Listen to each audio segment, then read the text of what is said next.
তোমাকে না জানিয়ে তোমার এই কালো কুচকুচে চুল আমি সাদা করে দেব, রুখতে পারবে? তোমার এই চোখের লাল চাহনি আমি ঝাপসা করে দেব, ঠেকাতে পারবে?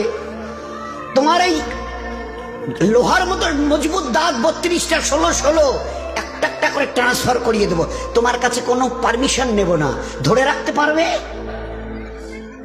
এইভাবে আস্তিন গোটানো, মাসল ফোলানো, ধরে রাখতে পারবে তো?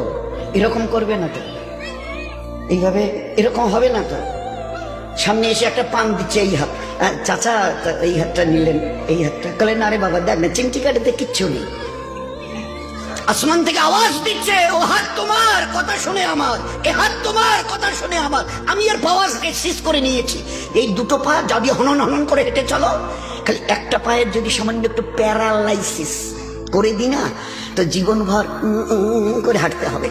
বেডরুম থেকে নিয়ে বাথরুম একদম লাগালাগি, অ্যাটাচড, আমরা বলি না অ্যাটাচড। তো এই বেডরুম থেকে নেমে বাথরুম কত 4-5 হাত, বেডরুমের দেয়াল আর এই যেই হচ্ছে বাথরুমের দেয়াল, মাঝখানে একটা দরজা, এখান থেকে উঠে ওই ঘর রুমটা পারবে?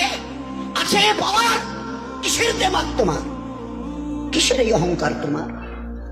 শুনুনি কোনোদিন নবীজির কাছ থেকে অহংকার, তাকাব্বুর এটা আমার চাদর, বড়াই এটা আমার চাদর, আল্লাহ বলছেন।